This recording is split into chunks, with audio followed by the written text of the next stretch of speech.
আসসালামু আলাইকুম প্রিয় দর্শক। ইন্ডিয়া, ভারত থেকে আমাদের একটা সম্মানীয় পেশেন্ট আসছেন। আমরা ওনার পকেটে ভালো করে রাখেন না ভাই, হারাই গেলে আবার আসা যাওয়া করতে ভেজাল বাঁধবে রে, বুঝতে পারছেন কেন ভাই? যে ভিড়ের মধ্যে যাতায়াত করতে গেলে দেখা যায় বিদেশ থেকে ভারত থেকে আসছেন পাসপোর্ট নিয়ে, পাসপোর্টটা হারাই গেল, তোর মুভমেন্ট করতে পারবে না। সেইখানে প্রেক্ষাপটে বলে কিছু ভালো করে নেন। কি অসুবিধা? আপনার বাড়ি কোথায়? ইন্ডিয়া কাছাড় আসাম। ইন্ডিয়া কাছাড় আসাম, যাক বোঝা গেল ইন্ডিয়া। আচ্ছা, কি অসুবিধা? এই আমার কোমরে ব্যথা। কোমরে ব্যথা কতদিন যাবত? এই প্রায় 10 বছর যাবত। 10 বছর যাবত। অপারেশন করাইছেন? ওখানে সার্জারি হয়েছে, তারপরও নিরাময় হয়নি। নিরাময় হয় নাই? ওষুধ ইনজেকশন নিয়েছেন? ওষুধ খাইছেন? হ্যাঁ, ওষুধ খেয়েছি, ইনজেকশনও নিয়েছি। প্রিয় দর্শক, যে আমরা ব্যথা হলে কি করব? ওষুধে খাবো, ওষুধে ভালো না হলে ইনজেকশন দেবো, ইনজেকশনে ভালো না হলে কি করবো? সার্জারি করবো, সার্জারিতে ভালো না হলে যাবো কই? শশী হাসপাতাল এখন তো বিশ্বাস স্থান দখল করে আছে যে শশী ইনশাল্লাহ ভালো হয়। সে যে দেশ বিদেশ থেকে রোগীরা আসতেছে, আমাদের অতিথি। আমরা ইসলাম ধর্মের পবিত্র ধর্মে আছে যে অতিথিদের কিন্তু আপ্যায়ন করতে হবে, অতিথিদের কিন্তু মেহনত করতে হবে। আগে আমাদের ছিল না মেহমানখানা, কাছারি ঘর, এগুলো কি অতিথিদের আপ্যায়নের করতে আমরা স্বাগত জানাই যে যারা আসতেছেন। তা এই যে তো রুগী যারা আসতেছেন, যে শশী হাসপাতাল না দেশে বিদেশে ছড়িয়ে পড়তেছে কেন? দেখবেন কি যে কয়েকদিন পর পরে বিদেশ থেকে রুগী আসতেছেন। কোথায় আসতেছে? শশী হাসপাতাল। আমার মনে আছে আমি কেন্দ্রীয় পুলিশ হাসপাতালে ছিলাম, তখন আকুপাঞ্চার শুরু করছিলাম। আকুপাঞ্চার শুরু করে তখন আমি বলছিলাম সেদিন বেশি দূরে নয় যেদিন বাংলাদেশে ট্রিটমেন্ট করতে বিদেশি রুগী আসবে। কেউ নেগেটিভ হা হা হা হা বলছিলেন। বলে কি আমরা যাব বিদেশে, বিদেশ থেকে রুগী আসবে বাংলাদেশে, এটা কি সম্ভব? বলে কি রে? এখন সেটা বলেন না, এখন হর হামেশাই দেখেন বিভিন্ন দেশ থেকে, তুরস্ক থেকে, সৌদি আরব থেকে, সৌদি আরবের শেখরা পর্যন্ত শশী হাসপাতালে আসছে। বিভিন্ন দেশ থেকে চিকিৎসা আসতেছেন কেন? রেজাল্ট। আমরা এটাই চাই, সৌভ্রাতৃত্ব। কোনো কোনো ক্ষেত্রে আমরা যাব, কোনো কোনো ক্ষেত্রে তারা আসবে, একটা সৌভ্রাতৃত্ব বজায় থাকবে। যেমন শশী হাসপাতালের ব্যথা নিউরোলজিক্যাল ক্ষেত্রে অপ্রতিদ্বন্দ্বী হিসাবে দাঁড়িয়ে করছে।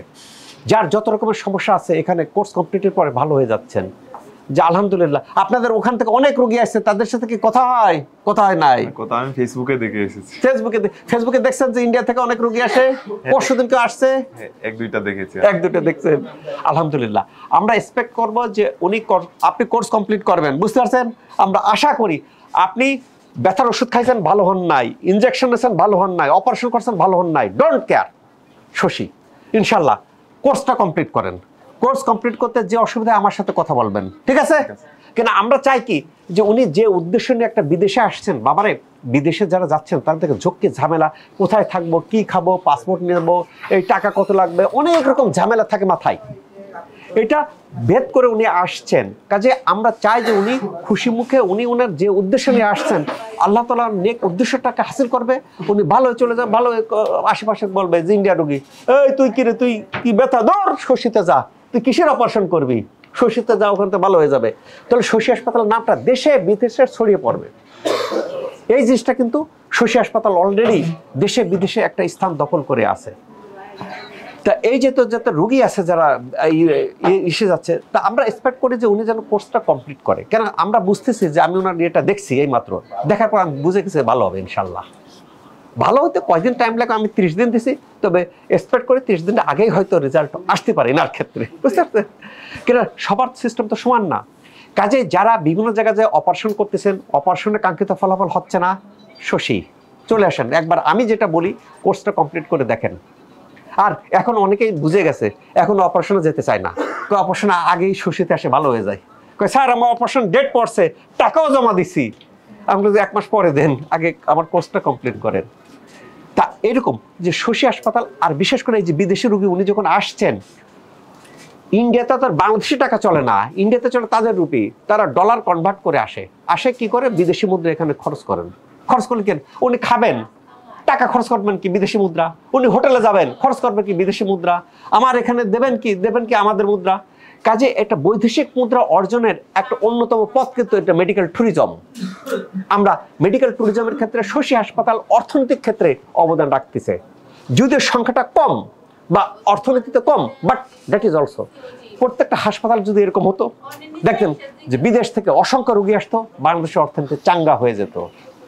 আল্লাহ পাকের কাছে শুকরিয়া আদায় করি, আল্লাহ তাআলা যেন শশী হাসপাতালের নাম এরকম দেশে বিদেশে আরো ছড়িয়ে পড়ুক, দেশে বিশ্বে আস্থার স্থান দখল করুক, যে আমি ভালো হচ্ছি না, আমি ইন্ডিয়া কেন, আমি তবে এখন দেখেন, এখন অলরেডি আমেরিকা, ইউকে, অস্ট্রেলিয়া, জার্মানিতে ভালো হচ্ছে না, এখানে এসে ভালো হয়ে যাচ্ছে। ওখানে আসতেছেন কারা? ওখানে আসতেছেন বাংলাদেশি রোগীরা। ফিউচার আমি এক্সপেক্ট করি তাদের নাগরিকরা আসবেন, সাদা চামড়ারা আসবেন, যে ভালো হচ্ছে না, এগুলো ভালো হচ্ছে কি। যে সৌদি আরবের শেখরা আসছিল কেন? তার অধীনের বাংলাদেশি ওই নি জয়েন্টে ব্যথা ছিল, অস্টিওআর্থ্রাইটিস ছিল, আমাদের এখানে ভালো হয়েছে, তুই ভালো হইলি কেমনে? শশীতে। এই আমারও তো তাই হয়েছে, আমি শশীতে যাব। 2 জন শেখ আসছিলেন এবং তারা 3 জন আসছিলেন, তাদের ভিডিও আমরা দিছিলাম। তারা ওখানকার পদমর্যাদায় ছিলেন, গভর্নমেন্ট অফিসার ছিলেন, সেই কারণে বলছিলেন মুখটা একটু ব্লার করে দিতে, আমরা ব্লার করে দিয়েছিলাম।